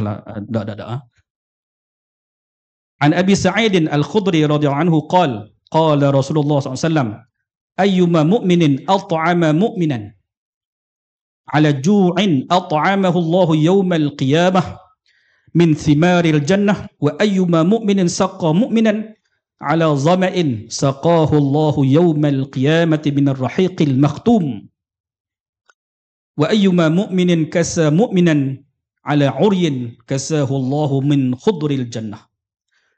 Daripada Abu Sa'id Al-Khudri radhiyallahu anhu bahwasanya Rasulullah SAW telah bersabda, nak dekat pukul 4 dah. Baru 18. Sudah tuan-tuan. Setengah juga nak bergaya ni. Terjemahan sahaja cadangan daripada Kak Long kita. Ni Bang Long ni Kak Long. Okay. Sesiapa daripada kalangan mukmin yang memberi makan kepada mukmin yang kelaparan. Contoh kita buat majlis tahlil ke, kenuri tahlil ke, kenuri apa ke, akikah ke apa ke. Bagi orang makan buat kenuri kan. Ataupun orang tu memang lapar, kita bagi dia makan. Ataupun tetamu main rumah kita, sudah tentulah tetamu kita lapar, dahaga kan. Ni duduk sembang dengan tetamu, setengah jam tak bagi makan minum. No? Bagi dia makan minum, dia lapar tu. Nescaya Allah SWT akan memberinya makan pada kiamat dengan buah-buahan syurga sesiapa daripada kalangan mukmin yang memberi minum kepada orang mukmin yang kehausan. Nescaya Allah Azza wa Jalla akan memberinya minum pada hari kiamat kelak dengan minuman syurga yang semerbak harum. Sesiapa daripada kalangan mukmin yang memberikan pakaian kepada mukmin yang lain yang tidak mempunyai pakaian, nescaya Allah Azza wa Jalla akan memakaikannya pada hari kiamat dengan pakaian berwarna hijau di syurga. Oleh itu tuan-tuan, Allah Ta'ala akan balas balik apa yang kita berikan dekat orang pada ketika dekat dunia. Nak dapat kereta, bagi kereta kat orang tu. No? Dapatlah kereta kita di syurga nanti. Nak dapat rumah di syurga, bagi rumah kat dia. Ini contoh pakaian. Bagi pakaian, dapat pakaian. Bagi minuman, dapat minuman. Jadi, Kalau kita bagi benda lebih daripada tu, kita akan dapat lebih daripada itu. Itu maksud daripada hadis Nabi kita Muhammad sallallahu alaihi wasallam. Hadis yang ke-19. Kak Long kata baca terjemah aja. Daripada Salman Al-Farisi radhiyallahu anhu bahwasanya Rasulullah SAW telah bersabda, sesiapa memberi makan kepada orang sakit sesuai dengan seleranya, contohnya wanita tu mengidam, no? Tu selera dia lain macam. Dia nak makan Maggi, dia kata. Sudah, no?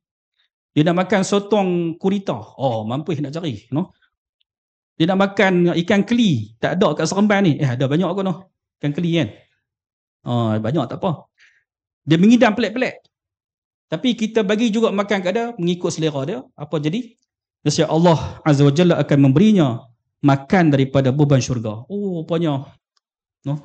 Patutlah ramai orang bila isteri mengidam kan, pulun cari tu. Walaupun jauh kat mana pun cari juga.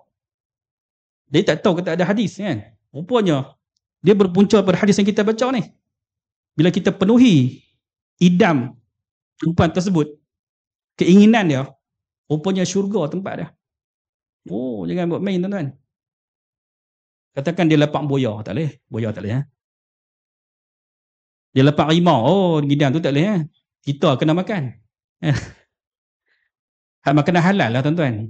Ada jenis yang mengidam khinzir. Allah, tak boleh tuan-tuan. No? Macam mana dia boleh nampak khinzir tu? Dia teringin apa kita tak tahu kan? Ada. Allah Ta'ala akan berinya makan daripada beban syurga.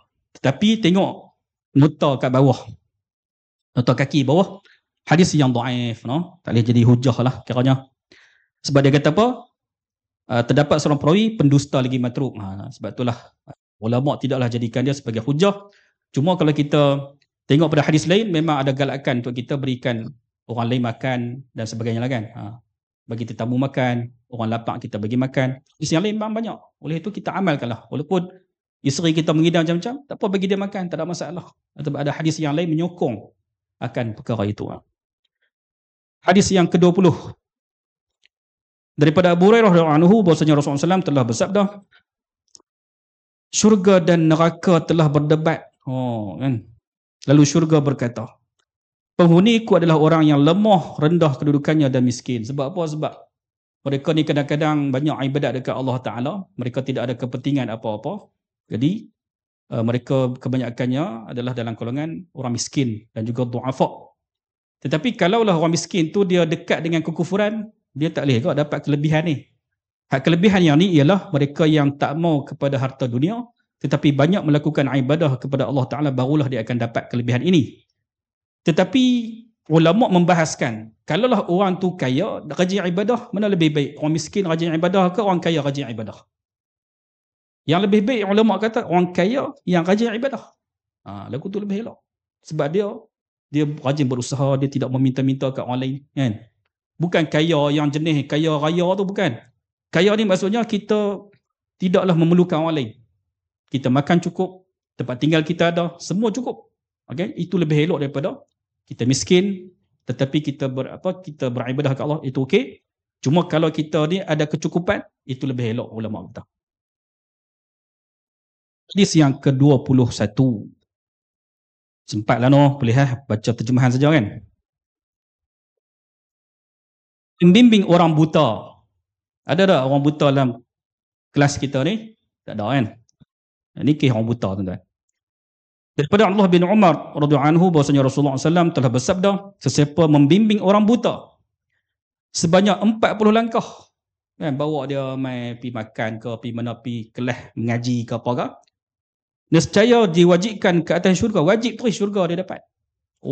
Dahsyat tuan-tuan. Ini salah satu kita kebajikan lah, kita membantu orang yang kurang upaya untuk mereka hidup dekat dunia ni, kita bantu dia. Nak pergi mana-mana kita tolong dia. Nak lintas jalan kita bawa tangan dia, bawa pergi. Cukup 40 langkah, maka Nabi kata wajiblah syurga ke atas dia. Kalau macam tu tak cukup, tak dapat syurga. Tak, bukan lagu tu. Maksudnya ialah kita bantu orang yang tidak berupaya ni. Berapa langkah tak apa lah. Ni nak abang kata bahasa kiasan. Nak abang kata hampa bantulah. Cukup 40 langkah hampa dapat syurga. Nak abang kata kita bantulah orang yang tidak ada keupayaan. Bantu dia. Mereka nak baca Quran tak boleh. Bantu mereka sampai boleh baca Quran. Student yang meninggal tu, UPSI tu. Apa nama ni? Nurli. Kan? Arwah kan? Apa niat dia? Niat dia nak bantu ni. Orang EKOU ni. Rupanya syurga rupanya. Ni. Dia nak bantu orang yang kurang upaya. Nak baca Quran. Dia kata hasrat dia. Nak bantu orang yang tak nampak ni. Untuk boleh baca Quran. Rupanya kita baca hadis. Ada sungguh. Orang yang macam ni. Masuk syurga Allah Ta'ala. Patutlah. Kan? Patutlah Allah Ta'ala tunjukkan dekat kita kat dunia. Berwangi lah macam-macam lah kan. Mungkinlah Allah Ta'ala tunjuk kat kita. Oleh itu kita niat kita tu, keazaman kita yang tinggi tu, walaupun tak kesampaian, Allah Ta'ala dah tetapkan benda tu dapat kat kita. Sebab itulah tuan-tuan, kalau kita ada niat nak bina masjid, niat bagi penuh, walaupun kita tak berjaya bina masjid, Allah Ta'ala akan berikan pahala penuh kat kita. Itu kelebihan niat tuan-tuan. Keazaman yang tinggi, kita akan dapat benda tu. No? Tapi jangan niat sajalah. Oh, nak main kuliah tak apa niat. Tengok tak main. Tak boleh macam tu. Apa maksud tak main? Maksudnya ada halangan. Enjin tak jalan-jalan. Hari tu kita nak main daurah ni. Nak start enjin tak jalan-jalan. No? Esok baru jalan. Oh, heran dia. Halangan macam tu tak apa. Kita dah ada niat nak main sini. Pahala dapat tak? Dapat. Allah Ta'ala berikan pahala penuh pada kita. Sebab keazaman yang bulat daripada hati kita. Okey. Hadis 22. Jaya mendidik 3 orang anak perempuan. Macam mana kalau ada seorang anak perempuan? Ada 2 orang.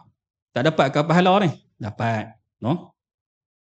3 orang pun dapat pahala besar. Apatah lagi kalau kita ada ramai anak perempuan.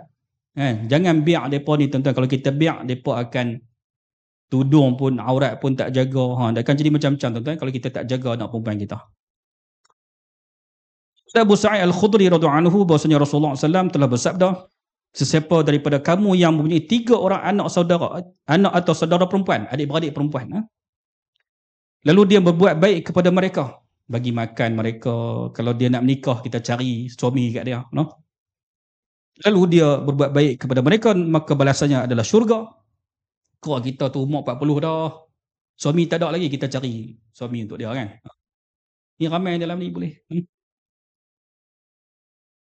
Dalam riwayat lain ditambah mendidik dan mengahwinkan mereka dengan sempurna. Nampak tak? Dia sebut kahwin tu, no? Anak kita, anak perempuan kita, carilah suami yang elok untuk dia. Jangan cari yang berharta saja. Kan? Ni dok tanya, hang kerja apa? Soalan pertama, no? Hang kerja apa? Kerja tu saja. Dia tak mau dah kan. Sedangkan kawan tu soleh, bagus kan.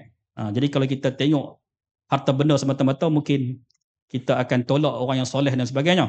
Tapi kalau kita tengok kesolehan itu sendiri, kita akan fikirkan harta datang kemudian. No? Baik. Yang penting kita berikan jodoh yang baik kepada anak-anak kita, anak perempuan kita. Hadis yang ke-23. Yang kematian 3 orang anak. Siapa-siapa dalam kelas kita ni yang pernah ada pengalaman anak meninggal dunia ketika kecil, belum balik lagi ataupun meninggal dalam perut, no? Ketika mengandung, anak dah tak ada dah. Ni ujian besar di sisi Allah Ta'ala. Jadi apa ada dia dapat pahala tak? Kalau bersabar, insya-Allah Allah Ta'ala akan berikan syurga dekat dia. Anak dia akan menanti dia dalam syurga nanti. Dipanggil, dia teriak. Kan? Dia kelui. Teriak tak berhenti. Dia kata dekat Tuhan, dia kata selagi mana ayah aku dan juga mak aku tak masuk syurga, selagi itulah aku akan teriak. Dia nak tarik tangan ibu dan ayah dia dekat syurga tu. Tu kelebihan mereka yang bersabar kat dunia ni untuk kematian anak. Daripada Anas bin Malik radhiyallahu anhu bahwasanya Rasulullah SAW telah bersabda, seorang muslim yang kematian 3 orang anaknya yang belum mencapai umur dewasa balik, nescaya Allah Azza wa Jalla akan memasukkannya ke dalam syurga disebabkan belas kasihan Allah Azza wa Jalla terhadap anak-anak kecil itu. Macam mana pula kalau 3 orang? Kalau 2 orang? Ya, Nabi kata ya dapat. Macam mana kalau seorang? Ya, dapat juga. Hadis yang ke-24. Yang buta penglihatan. Buta, tak nampak. Daripada Anas bin Malik radhiyallahu anhu bahwasanya beliau telah mendengar Rasulullah SAW telah bersabda, Allah Azza wa Jalla telah berfirman, apabila aku menguji hamba-Ku dengan penyakit pada kedua biji matanya, Rabun kan, tak nampak lah. Nak baca Quran payah, ya Allah, susahnya nak baca Quran. Macam tu duduk. Tengok dekat tak nampak, jauh tak nampak, kesian kat dia, tak nampak. Kan? Ujian. Lalu dia mampu bersabar. Sabar kan. Masat kan, panggil anak dia apa semua, tolong baca Ustaz Quran untuk mak ni. Kan? Kan? Dia sabar. Maka aku akan menggantikannya dengan syurga. Orang yang buta patah lagi. Tak nampak terus. Bersabar dengan keadaan dia tu. Dia tak putus asa. Dia tetap bekerja. Dia buat macam orang lain juga. Tapi mata tak nampak. Dia bersabar dengan keadaan tersebut, maka syurgalah tempatnya di hari akhirat kelak. Hadis yang ke-25. Yang sentiasa memuji Allah Azza wa Jalla. Yang apa maksud kita puji Allah? Contoh kita kata Alhamdulillah. Itu segala puji bagi Allah. Kita kena sebut banyak kali Alhamdulillah ni. Alhamdulillah. Dapat apa sikit Alhamdulillah. No? Orang puji kita ke? Orang boleh handsome-nya Ustaz. No? Alhamdulillah. Kan? Alhamdulillah kena ada tuan-tuan. No? Daripada Abdullah bin Abbas radhiyallahu anhuma, bahwasanya Rasulullah SAW telah bersabda, golongan pertama sekali akan diseru masuk syurga kelak adalah Al-Hammadun, mereka yang banyak memuji Allah Subhanahu wa ta'ala, iaitu mereka yang sentiasa memuji Allah. Apa-apa sikit Alhamdulillah. Kan? Orang kutuk dia, Alhamdulillah dapat pahala. Gitu. Orang kata macam-macam kat dia, Alhamdulillah. Orang kata kat aku, oh, Alhamdulillah. Semua Alhamdulillah. Orang lagu ni rupanya tuan-tuan, ahli syurga. Iaitu mereka yang sentiasa memuji Allah pada waktu senang dan susah. Susah pun Alhamdulillah dapat banyak ni. Kan? Rezeki sikit Allah Ta'ala bagi dia, Alhamdulillah dapat juga makan. Semua Alhamdulillah tuan-tuan. Bila kita biasa memuji Allah Ta'ala, dia akan mengajar kita akan arti syukur kepada Allah Subhanahu wa Ta'ala. Sebab itulah golongan macam ni mudah masuk syurga Allah Subhanahu wa Ta'ala. Hadis yang ke-26. 27 Kau saya langkau saya di pemarah pula. Betul ya? 27 kan? Langkau dah. Baik tanya. Di 26. 4 golongan ahli syurga. Taja nak test Ustaz ni. Ka'ab bin Ujrah radhiyallahu anhu, bahwasanya Rasulullah SAW telah bersabda, mahukah saya beritahu kepada kalian tentang penghuni syurga daripada kalangan lelaki? Lelaki ke? Perempuan tak ada. Sahabat berkata, bahkan ya Rasulullah SAW. Maka Rasulullah SAW pun menjawab, Nabi akan masuk syurga. Nabi memang lelaki ya. Adakah Nabi perempuan? Nabi perempuan tak ada. Orang yang syahid akan masuk syurga. Syahid berperang di jalan Allah Ta'ala, orang lelaki ya. Orang yang siddiq akan masuk syurga. Hak ni perempuan pun boleh. Orang yang bercakap benar. Siddiq ni apa maksud? Dia sedekah tu banyak tu.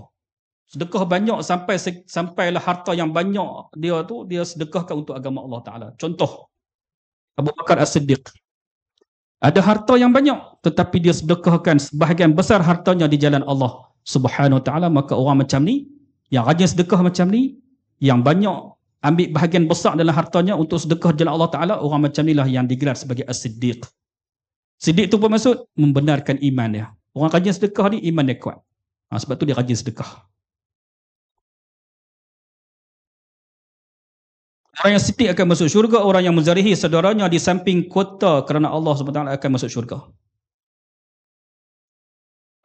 Maksudnya kita ziarah kawan kita yang sakit.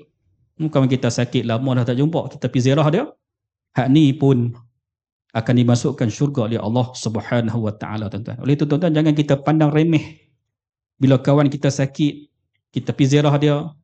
Buatan ziarah tu jangan kita pandang remeh. Sebab boleh mengundang syurga Allah Subhanahu wa Ta'ala. Hadis yang ke-27. Wanita yang baik hati dan berendah diri. Daripada Ka'ab bin Ujrah radhiyallahu anhu, bahwasanya Rasulullah SAW telah bersabda. Tadi laki ni wanita pula. Tak tinggal ya. Mahukah kalian saya beritahu tentang penghuni syurga dari golongan wanita? Ni wanita ni dengar betul-betul. Sahabat berkata, bahkan ya Rasulullah SAW, maka Rasulullah SAW pun menjawab, itulah wanita yang bersifat al-wadud, kasih sayang dekat suami. Sayang sungguh dekat suami dia. Kena sayang dekat suami tuan-tuan. Ini antara sifat ahli syurga. Apa sifat dia? Sayang dekat suami. Jangan sayang dekat suami orang lain. Kasih dan penyayang kepada suaminya. Kena ingat tu. Nya tu kena kembali pada suaminya, bukan suami orang lain. Al-walud, ramai anak. Ramai anak pun boleh, kan? Banyak melahirkan anak. Sebab apa? Sebab bila anak ramai ni dia banyak bersabar dengan kerenah anak apa semua, kan? Apabila dia melihat salah satu dikurangkan haknya, kan?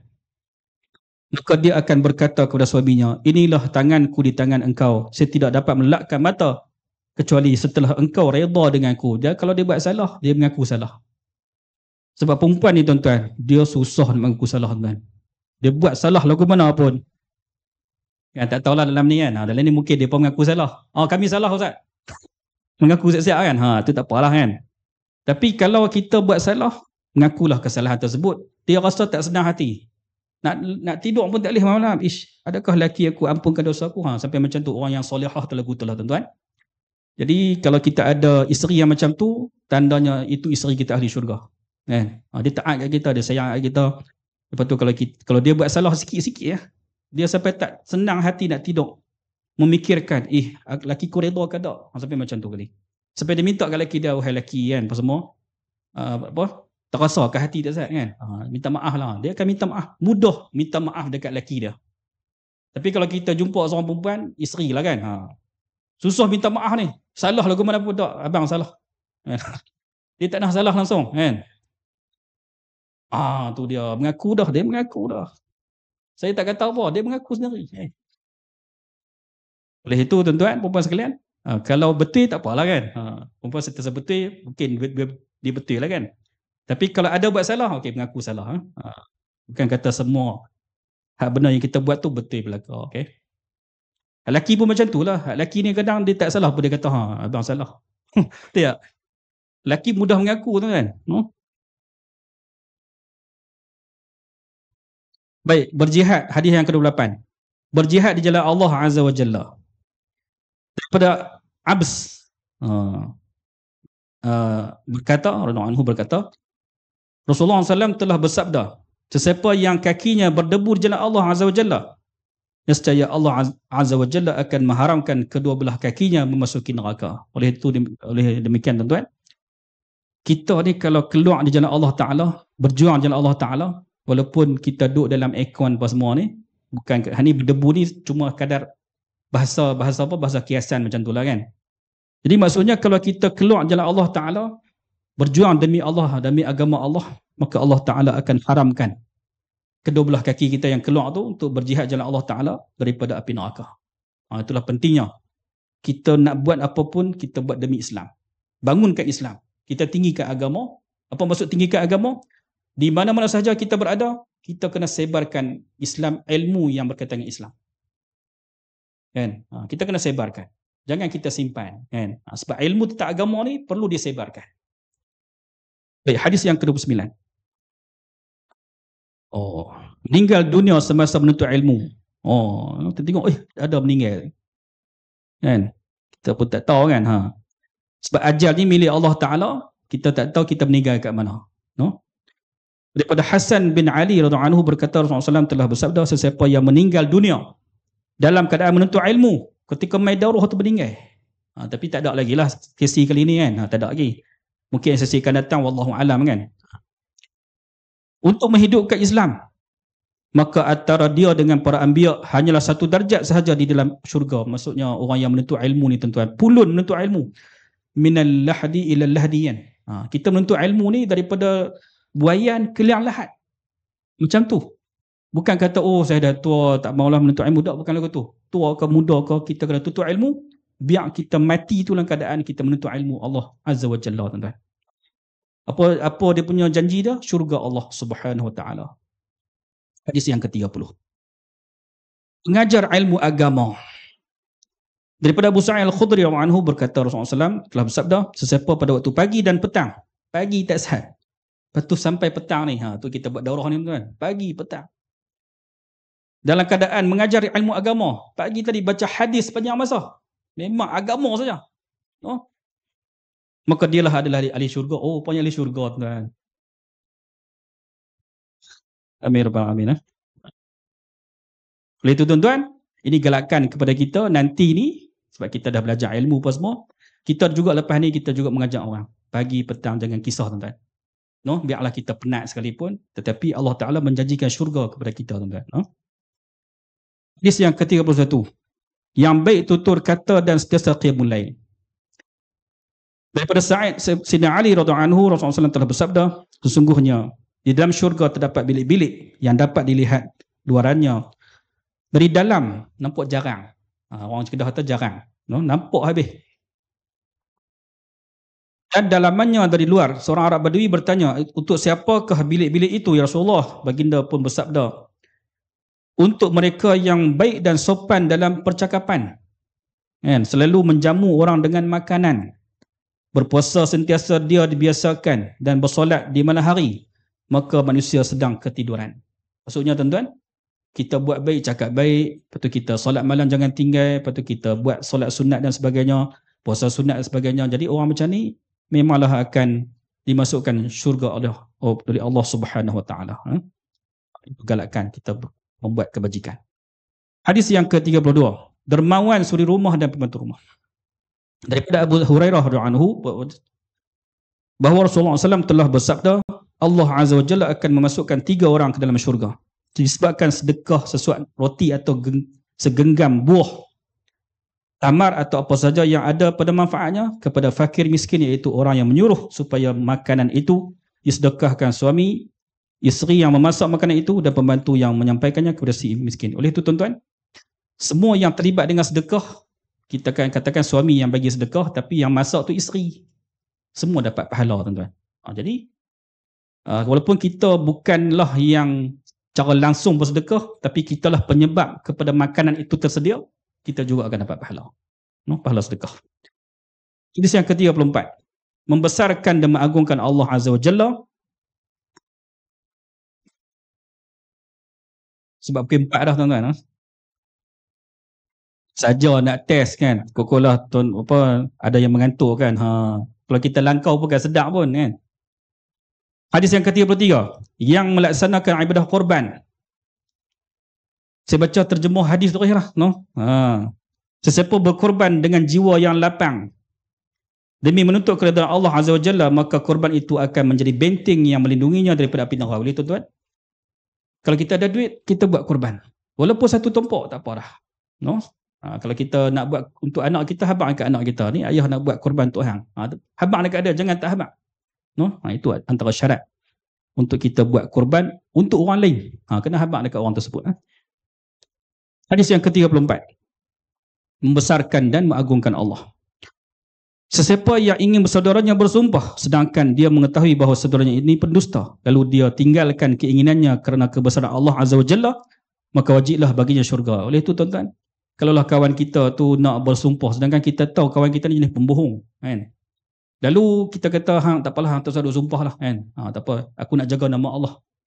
Jadi dia bersabar walaupun dia ditimpa hukuman ke apa, disebabkan nak jaga nama Allah, dia sanggup kawan dia jangan bersumpah demi Allah, sebab dia tahu kalau kawan dia bersumpah, kawan dia akan melakukan pembohongan. Nak jaga nama Allah punya pasal, dia kata jangan sumpah, tak apalah aku diterima hukuman dan sebagainya. Itulah bila kita mengagungkan Allah Ta'ala, kita nampak Quran duduk kat bawah, kita terus ambil Quran tersebut, kita letak atas. Ataupun kita nampak nama Allah Ta'ala duduk di mana-mana, duduk di tempat yang tidak sepatutnya, kita ambil dan kita simpan elok-elok, maka Allah Ta'ala akan berikan kita syurga. Wajabat lahul jannah, wajiblah syurga ke atas dia. Tu dah, sampai dah masa dia tuan-tuan. 5 minit lagi tuan-tuan. Alamak, Okey, penyempurna 6 prinsip agama. 5 minit, okey. Penyempurna 6 prinsip agama. Jaminlah bagiku 6 perkara. Jujur apabila berbicara, tepati janji, sempurnakanlah apabila diberi amanah, pelihara kehormatan, kemaluan, tundukkanlah pandangan mata dan tahanlah tangan-tangan kalian. Kalau kita baca terjemah. Hadis 36, hakim yang adil. Hakim tu kena adil. Qadhi hakim itu ada 3 golongan yang kita baca petang tadi. Qadhiyan masuk neraka. Ada satu yang masuk syurga, iaitu yang adil. Dia ada ilmu dan dia adil. Itu masuk syurga. Hadis ke-37, menangis kerana takutkan Allah. Kalau kita duduk seorang-seorang, fikir dosa yang kita ada, tiba-tiba mengalir air mata kita, Ada ulama kata ambil air mata tu sapu kat badan. Sebab air mata itu menjadi benteng kita daripada api neraka Allah Subhanahu Wa Taala. Sebab apa? Kita nangis itu sebab kita takut dosa-dosa yang telah kita buat, kita takut kepada Allah Azza wa Jalla. Hadis yang ke-38, taat kepada Rasulullah SAW. Siapa yang nak masuk syurga, taatlah kepada Nabi Muhammad SAW. Siapa yang tak mau, dia bermaksiat kepada Nabi kita Muhammad SAW. Dia derhaka dekat Nabi Muhammad.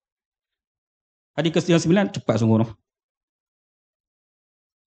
Hadis ke-39, menahan kemarahan. Marah sungguh ni, kan? Ustaz, bila nak habis ni? Marah tu, no? Siapa menahan marah sedangkan dia mampu melaksanakannya, nescaya dia akan diseru oleh Allah pada hari kiamat di khalayak ramai, menyuruh memilih mana-mana bidadari. Dapat bidadari, tuan-tuan.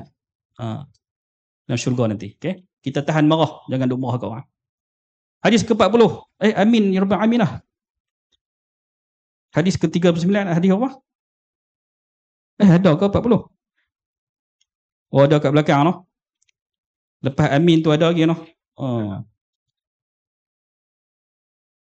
Sayyidul istighfar. Allahumma anta rabbi la ilaha illa anta khalaqtani itu sampai habis. Bacalah pagi dan petang. Semoga kita mendapat ampunan daripada Allah Subhanahu wa taala. Hadis ke-42. Bab 1 Oi langkau. Yang mengharapkan syurga dan takutkan neraka. Ni yang kita kata, kita buat apa saja pun fikirkan kita nak masuk syurga ke neraka. Boleh kita fikirkan begitu. Pasal apa masuk pasal apa kita solat berjamaah ni nak syurga? Tak apa. Fikir lagu tu tak apa. Pasal apa tak buat dosa ni? Takut neraka. Tak apa. Kan? Boleh belaka. Bila kita buat lagu tu, insya-Allah Allah Taala akan merahmati kita dan memasukkan kita ke syurganya. Hadis yang terakhir untuk pada petang ni darah pada kali ini, tuan-tuan, yang mendapat husnul khatimah. Lagu mana, tuan-tuan? Man kana akhiru kalamihi la ilaha illallah dakhala al-jannah. Oleh itu, tuan-tuan, untuk kita nak mengakhirkan kalimah la ilallah di akhir hayat kita, perbanyakkan kalimah la ilallah tu kita baca banyak-banyak. Pagi baca, petang baca, kadang ulama baca sampai 1000 kali sehari. Kita bacalah, semoga dengan kita baca banyak tu, di akhir kalam kita, akhir sekali kita akan kata, mudahnya kita kata la ilaha illallah di akhir hayat kita. Jadi, bila kita akhirkan hayat kita dengan membaca la ilaha illallah, dakhalal jannah, maka masuk kita akan syurga Allah Subhanahu wa ta'ala. Habislah, tuan-tuan. Okay. Jadi, itu sajalah daurah kita pada kali ini, tuan-tuan. Segala kekurangan saya mohon maaf. Semoga kita semua akan bertemu semula di hari akhirat kelak dalam syurga nanti, insya-Allah. Jadi, semoga kita mendapat rahmat Allah Ta'ala. Sekian. Wassalamualaikum warahmatullahi wabarakatuh.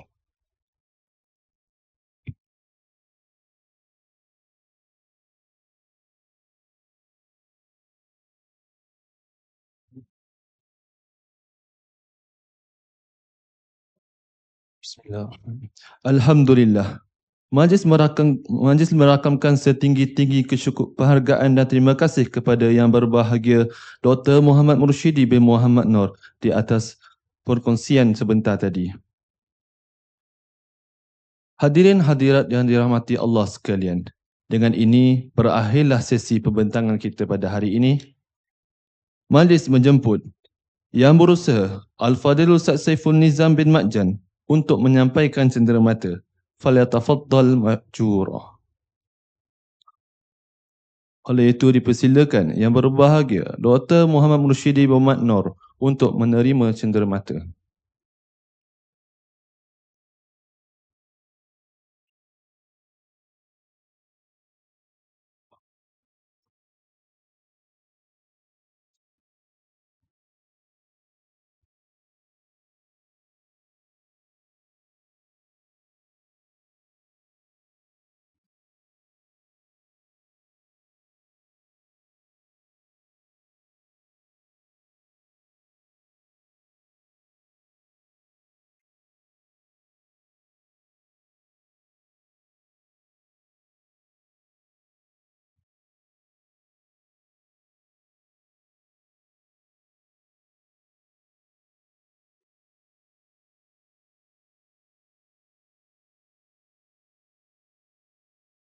Dengan berakhirnya sesi penyampaian cenderamata sebentar tadi, maka tamatlah program Daurah Buku 80 Hadis Al-Jamhuriyah pada hari ini. Segala puji bagi Allah Subhanahu Wa Taala kerana telah melancarkan perjalanan atau cara majlis kita pada hari ini. Ribuan terima kasih diucapkan kepada hadirin dan hadirat sekalian kerana sudi hadir menjayakan program Daurah Buku 80 Hadis Al-Jamhuriyah. Semoga Allah membalas budi tuan-tuan dan puan-puan dengan kebaikan yang berkekalan. Saya mewakili pihak penganjur menyusun 10 jari memohon maaf sekiranya terdapat sebarang kekurangan sepanjang program ini berlangsung. Sebelum saya mengundur diri, izinkan saya menyampaikan serangkap pantun. Di atas dahan burung tempua, melihat rusa di tepi perigi. Salam perpisahan untuk semua.